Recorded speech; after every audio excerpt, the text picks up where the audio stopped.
Hi there! If you are tuning into this podcast, it means one of two things. Either you have no clue about managing your finances or you want to take them to the next level. Either way, we've got you covered. Financially Ever After is for the modern day Indian professional who is ready to take control of their financial journey. So let's start building your financial future one episode at a time. Welcome to Financially Ever After. Welcome to the fourth episode. My name is Medha, and I'm the co founder of Wealth Up. I'll be the moderator for the discussion tonight. Your host for the evening is Ankit Agrawal. He's the co founder of Wealth Up along with me and is responsible for helping hundreds of our clients with making smart financial decisions and accelerating progress towards their financial goals. Which brings me to today's topic generating passive income, which is the financial goal for a lot of our clients and, of course, for you who are listening in today.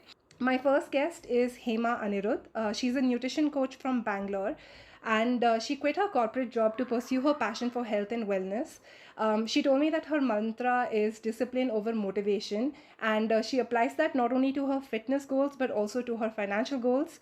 So, Hema, thanks so much for being here. Hema is almost becoming a regular on our series. Hi, Hema. Hi, Medha. Thank you so much for having me here again. I think it was nice that I was part of your first episode, and I'm back here again in 4 weeks. So I'm so happy that you're just giving me this opportunity again and again. No, we Glad to be here. Yeah, we love having you. So thanks for being here, Hema. Our second guest for tonight is Ishan.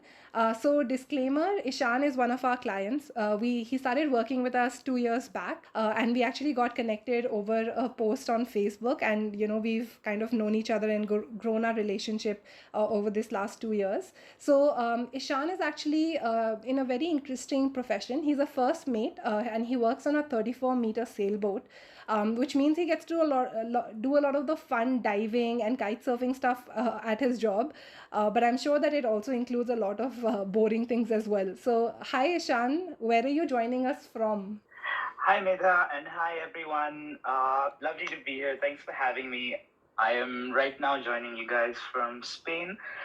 I've just finished a really hectic day of work.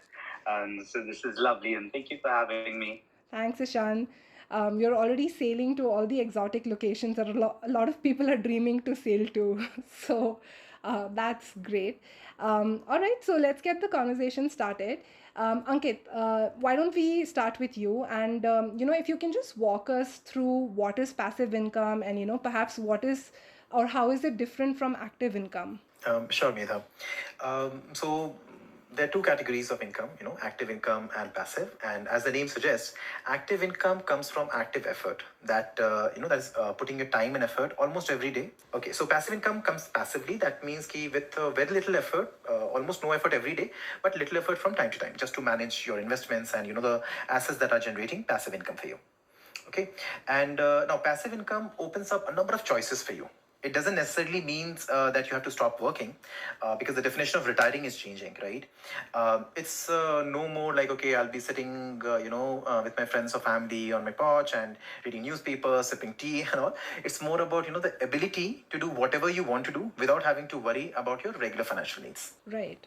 And I think a large part of that is the concept of FIRE that is becoming very, very popular among, specifically millennials, but also seeing a lot of Gen Z people getting into it. So everyone wants to FIRE. So Ishan, I wanted to start with you, to ask you sort of what motivated you to start building your passive income. Thanks, Medha. So to answer that, I'd never thought about it before as I was starting out in my profession. As Ankit pointed out, I was at first working on my active income, which is the money I make from the job I do. But then something funny happened as I got a bit older. I think I started to value time more. Yeah. And it also sort of feels like time starts passing a bit faster as you get older. So then the next thought that comes out of that is that, okay, how do I maximize my time so that I can spend it doing things I love and spend it with people that I love and just live a better quality of life and do things for myself. So I feel that way passive income can sort of give you that financial emancipation so you can live a better quality of life. And I think that's what motivated me the most to Right. explore this and see how to get into it. Right. So, Ishan, I think, as you get older, you definitely do value your time more, and your time actually has more value because as you get more skilled as well, you can charge more for that time, right? So then you want to do whatever you can to conserve the time and use it in the best way. So, definitely resonate with that. Ankit, because you actually were able to become financially free at 29, what kind of motivated you to, have that as a financial goal? See, I come from a humble background, and money has been very important for me. But I didn't want to work for money forever. I wanted to be in a position where I'm comfortable financially to do what I want to do. And being a Bania, Agrawal, I always wanted to start a business of my own. That's the Becoming stereotype, right? I mean, that's the stereotype. Sorry? That's a stereotype. Absolutely. Absolutely. And that is what my vision was as well. Like when I was graduating from my college, I was like, okay, I would like to work for roughly 5 years and to be in a position so that I have ideally financially as well, and from the ideas, okay, what is it that I want to do. It took me 6 years, a little more than 6 years, but eventually I got there financially, and then on the ideas as well. And so becoming financially free at an early stage was important because that again gave me the liberty or the room to take that risk of leaving my corporate job to start my own venture. So that is what my motivation was. Ki I do want to become free and not just sort of that I have to work, do a corporate job because I have to keep to pay my rent. Just want to give a shout out to some of our previous guests. So Divya is here, Reshma is here. Just want to say hi, and I am also sharing a heart with you. So coming back to this, so I think all of us are talking about doing what we love, right? So Hema, you actually left your corporate job and then started following your passion for fitness. So Yes. did you have a number in mind? Like, okay, if I reach this goal, then I'm going to be financially free, or I'm going to start working, or I'm going to leave my job. Yes. So my biggest decision, the reason why I made this decision was I wanted to have enough to help me with my expenses for a year or two. So technically not financially free because I know the formula is 25x your annual expenses, and I'm nowhere close to there. But for me, it was about taking that plunge, and for that, I had enough to take care of my expenses for the next couple of years, not 25 years. Yeah.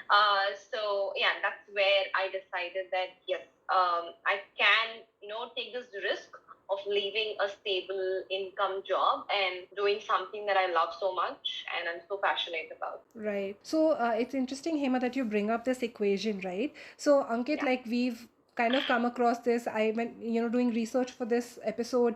A lot of people said, 25 times your annual expense or 300 times your monthly expense. So what do you think about that, Ankit? Because you keep saying that personal finances cannot be a rule of thumb, right? That it's specific or it's different for everyone. Yeah, so 25 times the annual expense, I've also come across a number of platforms, but I want to actually clarify two things here, which people often get wrong. Okay, first of all, the expense that is mentioned, in this formula, it is not your current expense. It is an expense that you would be incurring whenever you're planning to retire, be it tomorrow, be it 10 years from now, or whenever it is. So it should be 25 or, whatever, an X multiple of your expense at that point of time. So you need to adjust your current expenses along, over time. Now, the second is on the multiple, which is 25 times the annual number, or, which translates into 300 times your monthly expense. This number, 300 or 25, this depends on how much money you can withdraw from each year from your income, from your investments. And this depends on what kind of investor you are. Let me explain with a few numbers. I can't show any slides, but let me try to explain with a few numbers. Generally speaking, you can withdraw an equivalent of whatever your annual return you are making minus the inflation rate. So inflation rate is roughly 6% in India. And let's consider you are a conservative investor. So you should be making something like 8 to 9%. Consider 9%. So 9% minus 6%, that is 3%, right? So 3% is what you can withdraw from your investments. And the formula will be 1200 divided by this number 3. Okay. 1200 divided by this number 3, the number that you can withdraw every year. So 1200 by 3 is 400. So for a conservative investor, the number is actually 400 times the monthly expense, not 300 times. Right. Okay. Similarly, if we go for say moderate or aggressive investor, they will be making more returns than a conservative investor. Right. So roughly speaking, for a moderate investor, this number comes to something like 300 times, and an aggressive investor, it will be close to 200 times your monthly expenses. Okay. Right. And so far, I have been talking about returns. This is the average return on your total portfolio. Okay. You shouldn't be thinking that, okay, I have invested say a part of my investments or part of my portfolio in equities or mutual funds wherein I'm getting 12%, 14% return, so I'm good. The return that we are talking about is about your overall number, overall portfolio. Okay. So what I'm trying to say here is key when you're trying to figure out how much passive income you need or how much passive income you can generate, think about from the perspective of the expenses at the time of retirement, and when you're building your corpus based on the kind of withdrawal you can make. Right. So essentially, like, obviously, if you're thinking of a more luxurious retirement, like you want to retire in the Swiss Alps and like, or something like that, of course, you need more money, right? And then you'll need to, depending on what kind of investor you are, you'll need that much, or that is what is powering the passive income. So I know Hema was asking this question about retiring, like, where should you retire, right? So Hema, do you want to ask that? Yes. So Ankit, I think a lot of these conversations I see on Fire India Reddit or even Fire, mostly Fire India Reddit, they talk more about, I have this corpus, I plan to come back to India, or I plan to, move to a tier 2 city to retire, because obviously then the annual expenses become lower, and so they can still afford to or choose to retire at an earlier time than they would have planned. So what is your thoughts on that? And do you think it makes more sense to, leave your buzzing city life and then just move to a tier 2 city so that you can retire earlier? See, again, this is again very personal. Yeah. Okay, so how are you envisioning your retired life? What is it that you would like to do then? If it is like, okay, I would just like to garden, I want to just go for nice walks in the nature or do farming or something like that, you can definitely choose to go for tier 2 cities. And what you were saying about about sort of earning abroad, coming back to India. Actually, I was also able to achieve financial independence because I was working abroad. The pay was pretty good, and when I came to India, the expenses are much lesser here. So in some way, working abroad compared to India can be that tier 1, tier 2 comparison from the expenses perspective. If you compare it to tier 1 cities of India compared to tier 2 cities in terms of, again, the expenses. Now, it's your decision, but definitely if you're thinking of moving to a tier 2 city, the expenses will be much lower. And as I mentioned, the expenses that you are going to take to calculate your retirement corpus, that is based, or this passive income corpus, that is dependent on what your expenses will be when you retire. And if you envision a life wherein you would be better, living in a tier 2 city, then of course the number will be much lower. You'll be able to achieve that, financial independence much sooner. But again, as I mentioned earlier, financial freedom, financial independence is not always about not doing something, because many a times what people are doing is people want to do is I want to become financially independent so that I can do what I want to do, be it a starter, be it just pursue their passion. Like for example, you are chasing just fitness. That is what your passion is, right? And if you want to do this, I think it will be very difficult for you probably to find the kind of work that you're doing if you're in tier 2 city. Yes. Right? So from that perspective, it differs from person to person. Yeah. So sorry, Medha, just taking one more question here from Ankit. Yeah, so please. do you ever think, see yourself going to tier 2 city, or did you ever think about that when you moved from the US to here, Ankit? Okay. So personally, I sort of like city life, but I also like space. So my vision is like when I am not very actively involved in actually running a business or something, when I'm taking more of a backseat, I would prefer, getting a place something like say 10, 15, 20 kilometers away from a city that I like. Maybe, if you're talking about Bangalore, maybe in any direction, whichever I find to be more suitable, is like something like 10, 15, 20 kilometers outside the outer ring road radius that is there. And, just getting a space there so that I can enjoy the city life whenever I want to, just, drive down and enjoy it. But again, like the space, the house, or whatever, the kind of air quality or anything, things like those that I want, I'm still able to get it whenever I'm living. Yes, that's the dream. Yeah. Absolutely. And again, it's about balance, right? I mean, I keep repeating this word very often, balance. So I think interesting point, Ankit, about earning well, and this is something that you had posted about recently, right? Like how you achieved financial independence. So you spoke about like earning well as being the first step. So if you want to talk a little bit more about sort of how you were able to do that. I mean, of course, you were in investment banking, which pays really well. But if people are listening in on this call, and like, are we saying that earning well is the first step, I guess, is the question. Yes, absolutely, Medha. As the post I did, I think just a couple of days back, about financial independence. First step is earning well, and you need to be good at your job to make good active income. And so you mentioned about being an investment banker and making good money. Fun fact is that when I completed my studies, I got 3 jobs, and this finance job was paying me the least among the 3 I had. But I really wanted to work in finance, so I took up this job. I'm an engineer, with my like educational background, and I have no formal education in finance. So when I started working, my colleagues were from from the top colleges, from commerce colleges, MBA colleges, and so I made it a point that I want to work hard and I want to learn what I am doing so that I can consistently be a top performer. And that is why I was one of the 2 people to be transferred to New York, which rarely happens. I mean, even when I was working here, I was getting good increments. When I moved to New York, I mean, that was a very rare opportunity. And over there, I was trying really hard so that I can be among the top performance. And when you're working in investment banking and you are among the top performers, the bonuses are very good. And in investment banking, people work for bonuses, and I was able to get really good bonuses there. And that was a major factor in me being able to achieve financial independence. Right. And if anyone is actually saying that you can achieve financial independence without making good money, it's probably possible, but it will take much longer. Right. And but the good thing is that today earning well is not the problem, as people are earning pretty well nowadays. The problem comes in the next 2 steps: saving well and investing well.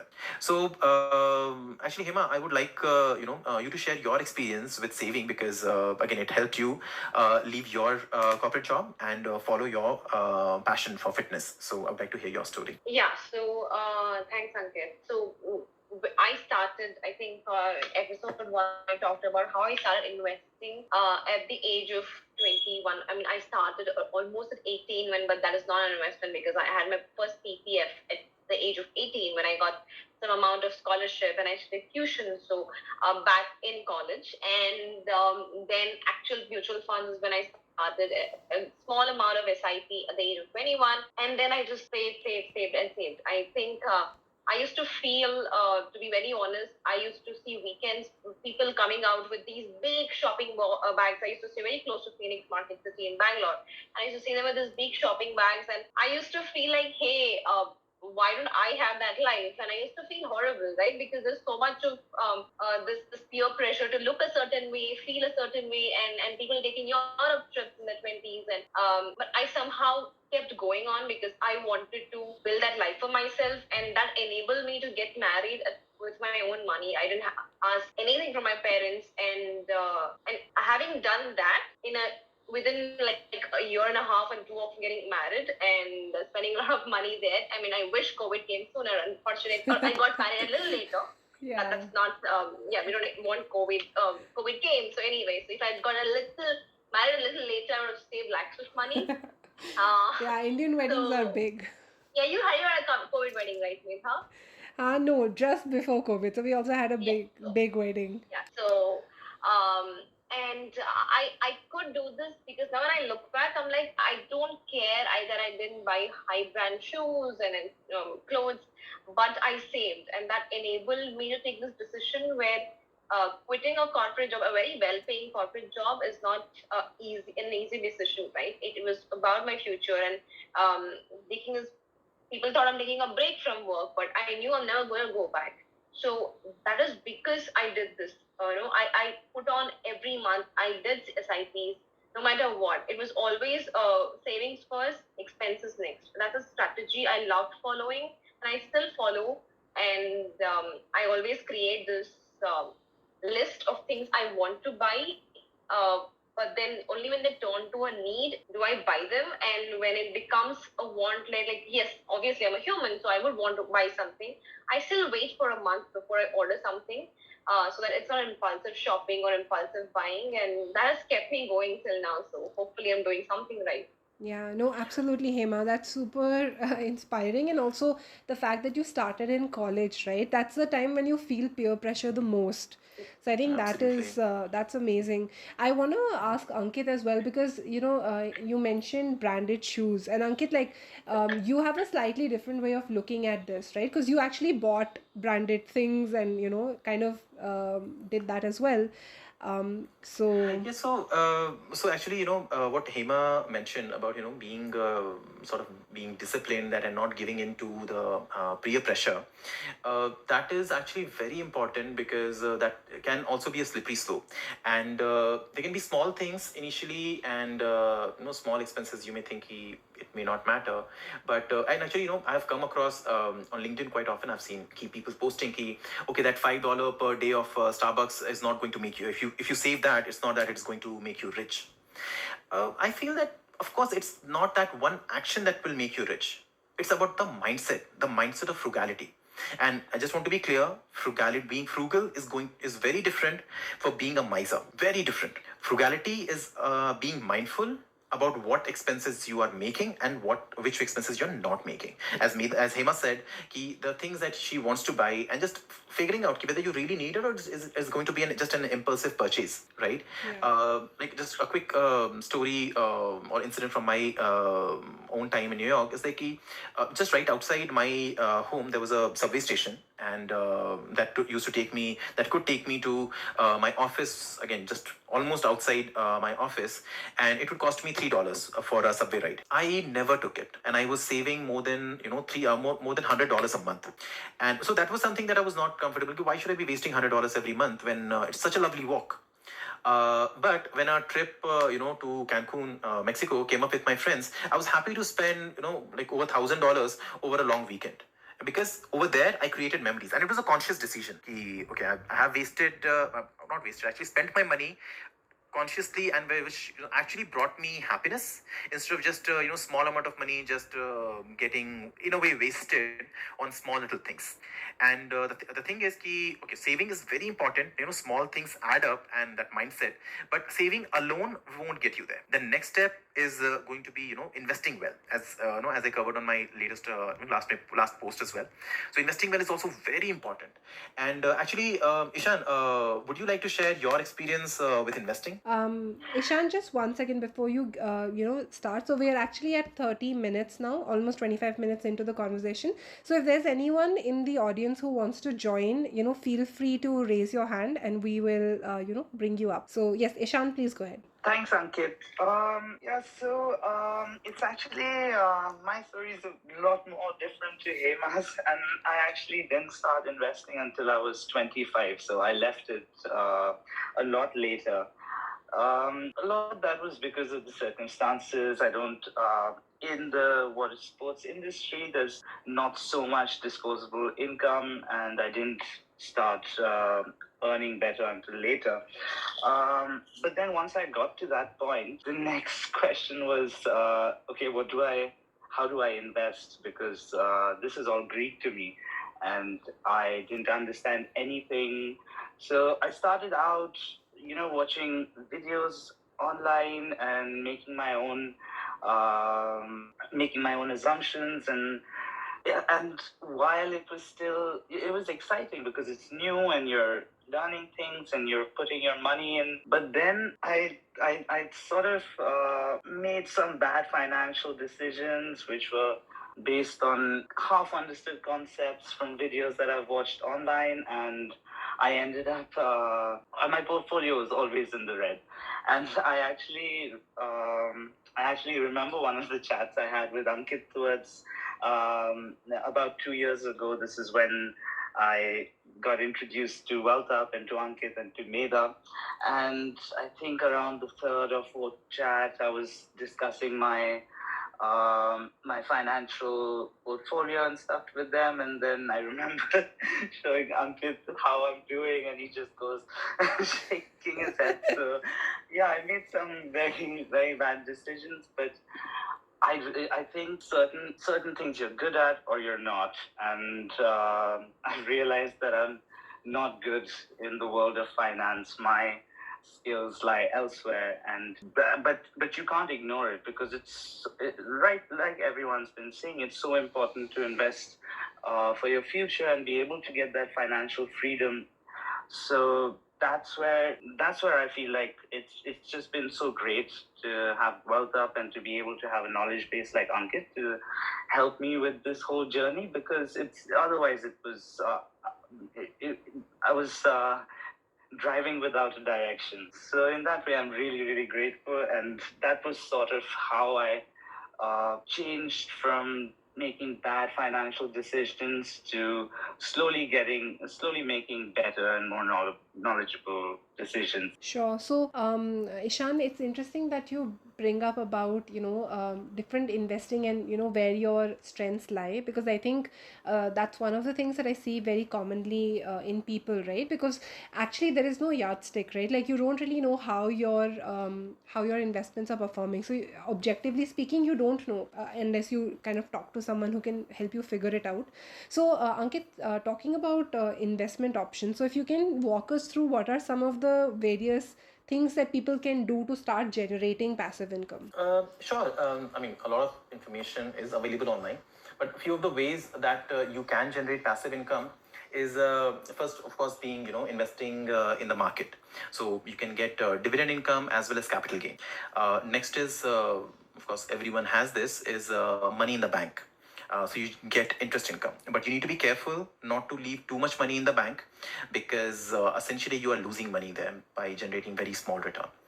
Another one is, of course, investment in property. So you generate rental income as well as some price appreciation. For this also you need certain expertise so that you're able to take strong decision about where to buy a property. And actually Divya, she is one of the listeners today, and she participated earlier in our I think last conversation, and she is pretty good with real estate in India, in Bangalore. So guys, feel free to reach out to Divya. I'm sure she will be happy to help. Next one is look, if you have started a business. So, and Ankit, you just have 1 second before you move on, right? So, see, investing in real estate is not very easy for everyone, right? I guess the ticket size is really large in that sense. That's So, right. is there a way where people can maybe invest in real estate but not, or how can they do that if they want to? So investing in real estate, of course, if you're buying a property directly, it is going to cost you a lot of money. And of course, the money gets blocked there. Other options out there are one is you can invest via fractional investing, which means so the ownership of the property lies with a company, and you essentially own you essentially have a small ownership of that company. Okay. Okay, and based on the platform that you're choosing, the size that you are required to put up there can be different, but you can check. And over there, you make the investment and you can start generating regular income. This is one option. Another one is REITs, real estate investment trusts. The investment size is much smaller there. but the risk in terms of the capital that you have invested, that is somewhat higher because it is traded in the market. So there is volatility in the prices. Okay. Okay, I hope that answered the question, Medha. Yeah, sure. Because I mean, for a lot of people who are professionals, even investing in a property is like almost like a financial goal. Like they have, it's like a dream for a lot of people to buy a house. Yeah, Not so many buying people. a house for yourself is not an investment.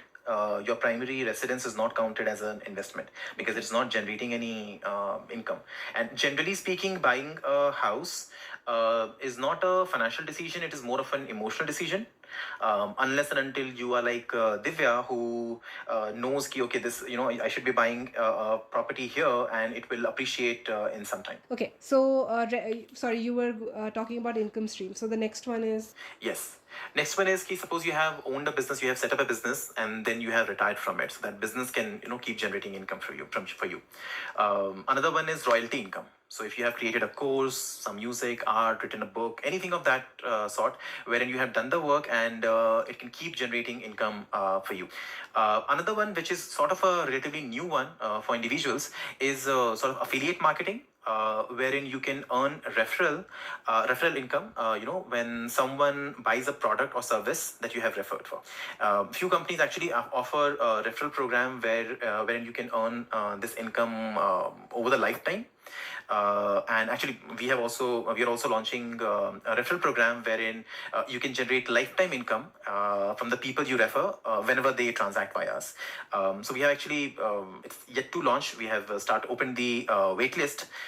So anyone who's interested can join that. So, and of course, that is we are just one of the options. Whatever your expertise is, whatever the kind of network you have, you are in, you can see if you can refer people and get paid for that. okay, cool. So just wanted to give a shout out again to anyone who wants to join the conversation or ask any questions. We are at about half an hour into the conversation. All right. So moving on, Ankit, want to talk about some mistakes that you see people make when it comes to building their income. So one you've kind of pointed out already is not calculating correctly how much money they would need, right? What are some other mistakes you see people make? See, one thing that I see very often is people get impatient and they jump directly into investing.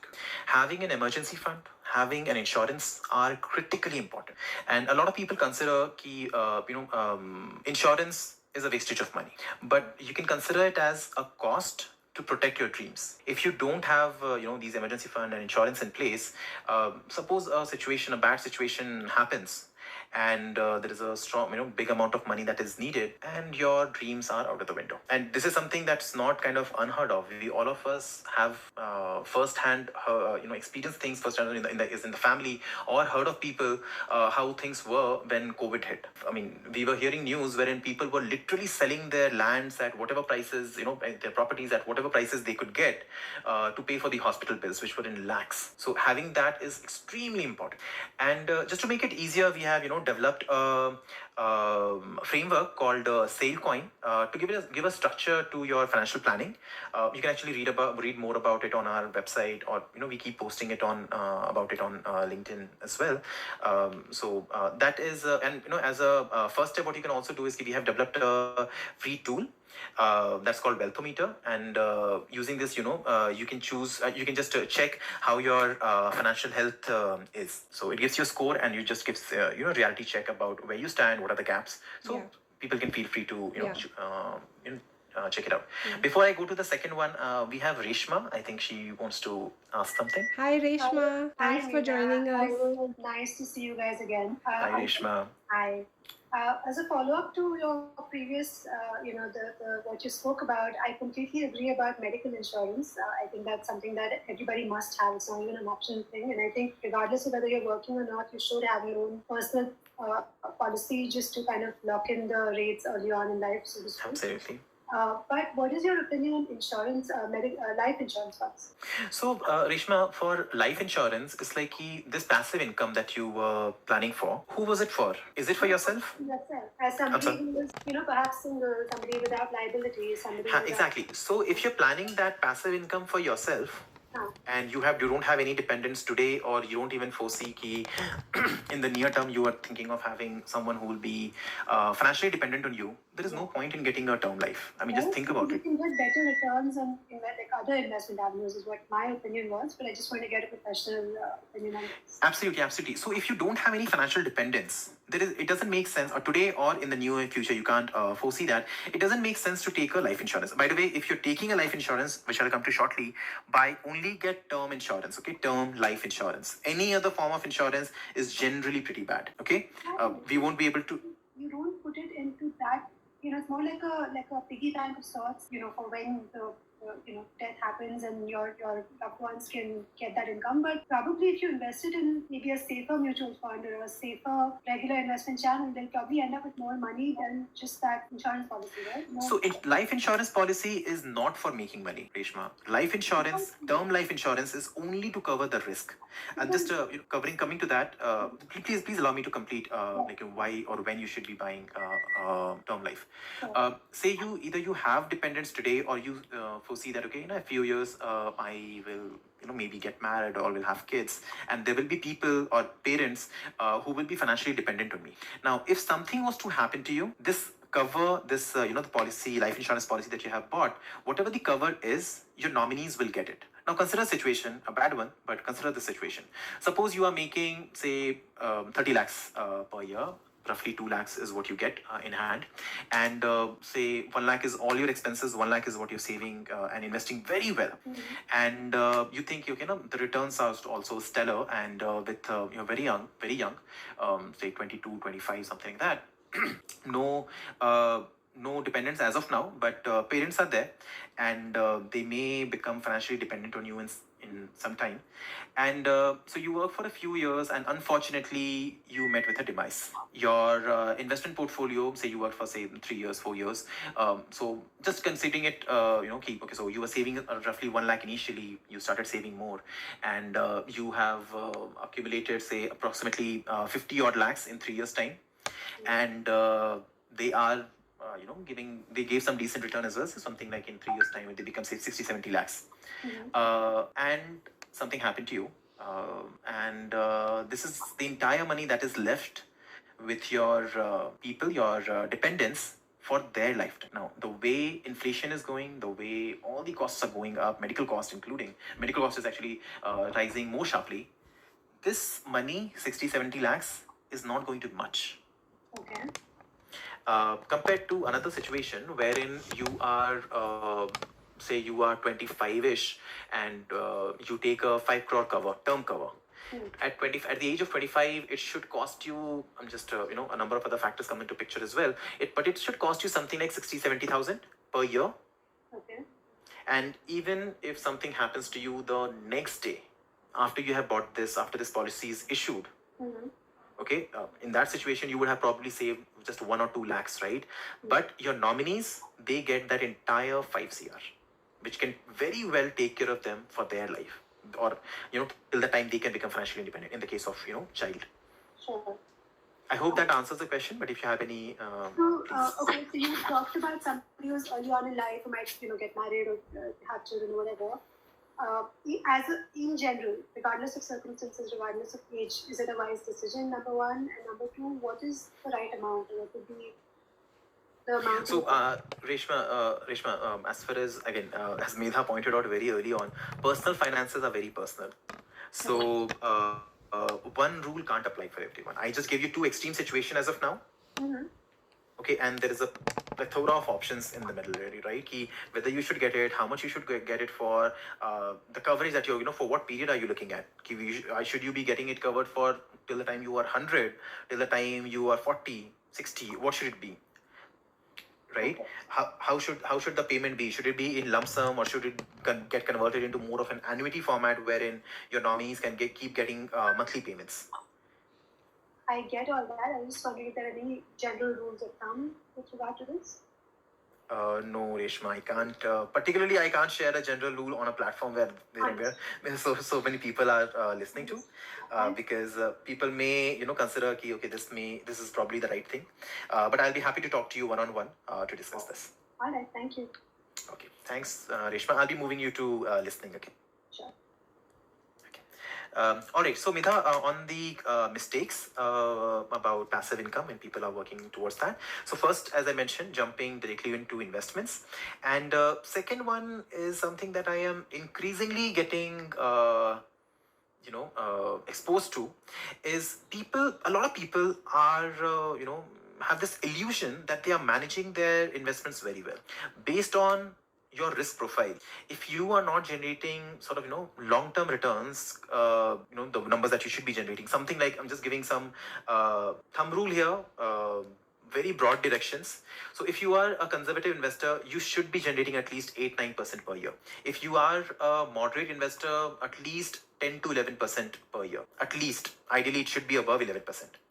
If you are an aggressive investor, you should be making something between 12 to 14%. If you're making above that, it's great.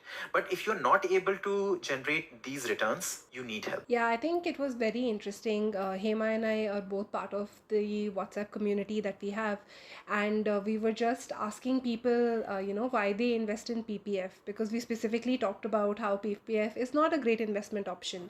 And I was just kind of really shocked by the result of, we did a poll that a lot of people were just investing in PPF because they were scared that they would spend that money, and they did not care about the returns, because we kept talking about how the returns are not great, and they just didn't care about that. So it was really surprising that people really don't think about the return part, especially when you said that that also factors into the later part of your retirement, like how much you can withdraw actually depends on what returns you're able to generate. Exactly. So if you're, and it makes huge difference, right? Instead of say 10%, if you're able to make only 8%, instead of 4%, you can only withdraw 2%. So essentially, the corpus that you need to build, that becomes double the amount, right? Yeah. 1200 divided by this number.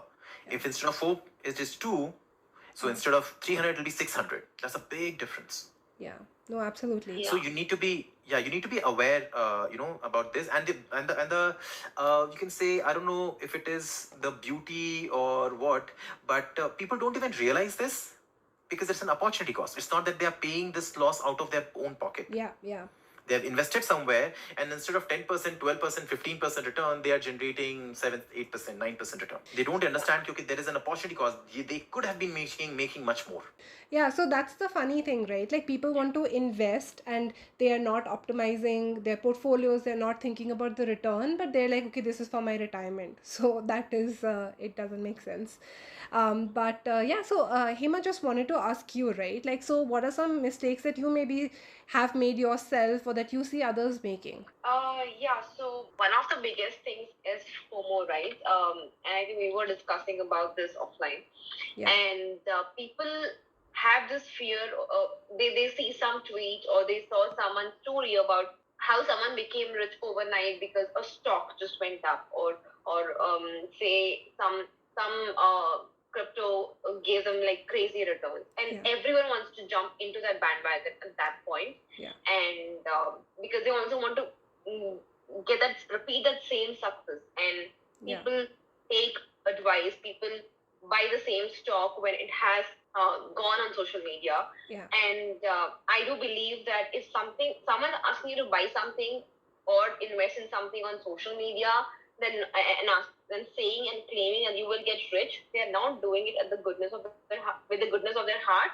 They just know that it's just done there, and if you invest it already very high, you will lose money. Yeah. Right. So they're just trying to dump the stock on you. Yeah. It's very, very, this whole Twitter, I've seen, I follow a lot of people on Twitter who do these things, and I see comments and people saying, I lost this much money, I don't have money. So these things are very, very hard for people to, be away from. Yeah. The same thing happens with nutrition, right? When you will see a person claiming, I lost 10 kgs in absolutely. 2 weeks. Yeah. I lost 10 kgs in 2 weeks. We're doing this. I'm just doing this, and then they'll show you that whole day of eating. But that's nowhere close to the truth. You don't know the person. You don't know what that person is doing. Just because their Instagram reel or social media reel looks like it's just that. It's a reel of their life that they're willing to show. You don't know the truth. So you cannot follow just that and be like, hey, I will also lose 10 kgs in 2 weeks. or you see some trainer doing some crazy exercise and says that my abs come from that, Yeah. right? 2 Following weeks that, abs, like one yeah, week abs. yes, on the first day, if you do that much exercise, if you haven't exercised in weeks, you will end up with a lot of pain, a lot of soreness, and you will curse yourself for doing that. Yeah. So if you don't take your nutrition and finance advice from social media, very, very simple. That's one of the biggest mistakes that I see people making. Yeah. Because you don't know what's the truth, or that's why experts exist. Yeah. I'm not trying to pitch my business or here, but Yeah, no, it's to say that absolutely. yes, experts exist for a reason. Yeah. They help you filter out the myth from the No, and I think, Hema, factual like myth. Yeah. a lot of this has happened with COVID. Like, because we were at home, we were stuck, so we turned to the internet for answers. And then, like that's basically when a lot of the rise of the influencers happened. And I think some of them are doing great work, but I think no matter who it is, even if it's you or me, and we do this for a living, it's always good to cross check, to do your own research. So absolutely. One thing that I want to add here, to what Hema was saying, the information that is available, on YouTube's and all, from influencers, those are quite generic, right? And it's, be it finance, be it your own body or health, it's very personal. Every individual is different.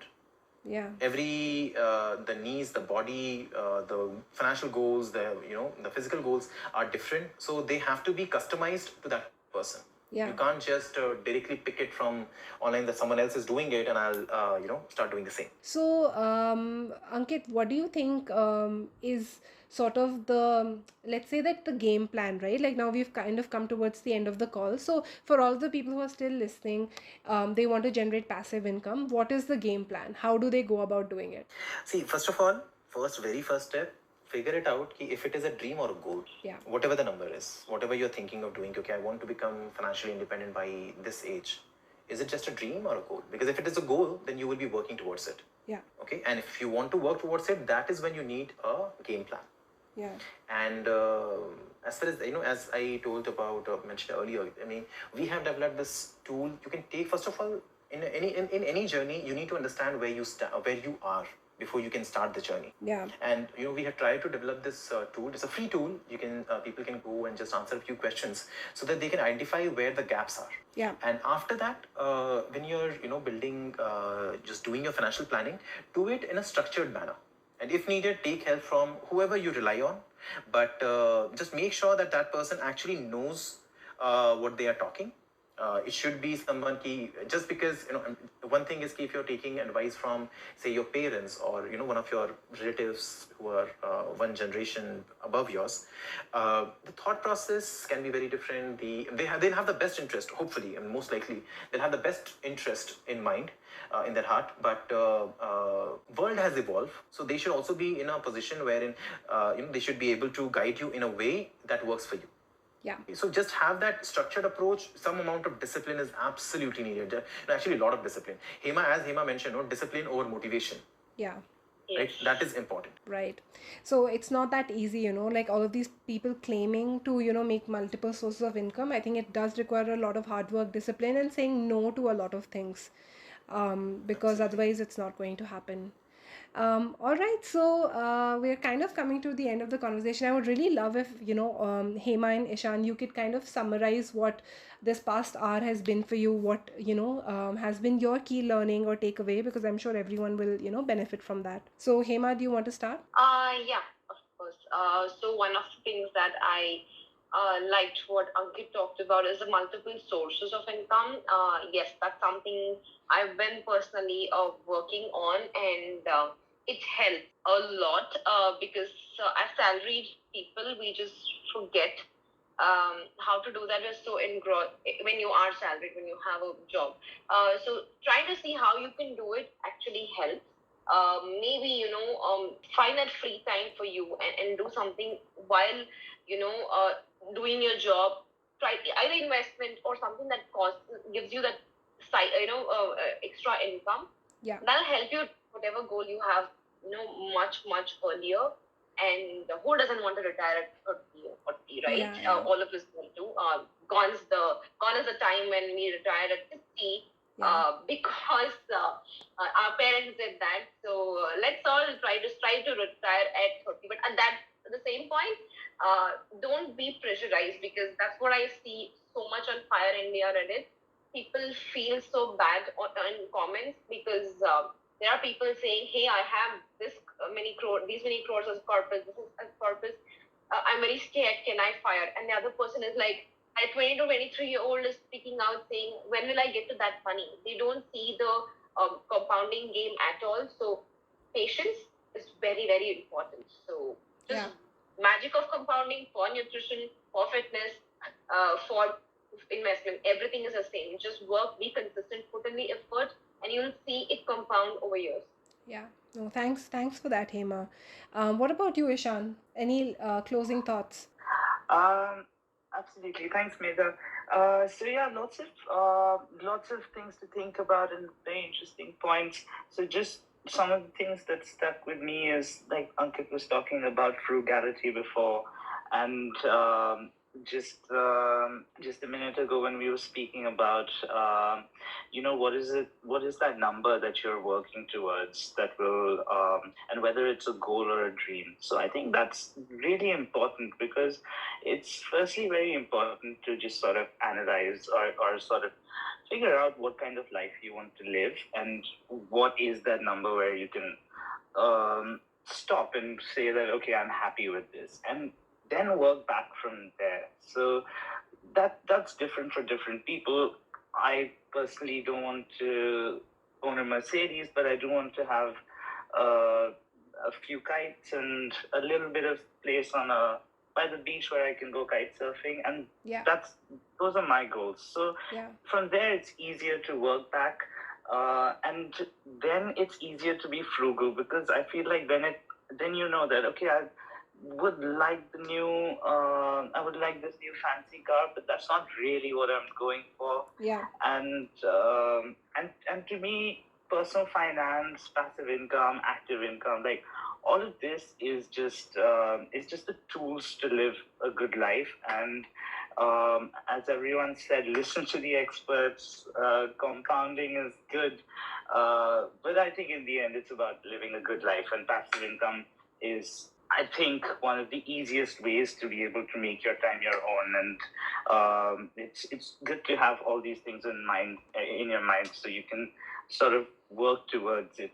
Thanks for that, Ishan, and for sharing your dream with us. Invite us to your beachfront apartment, house, bungalow, whatever you're envisioning.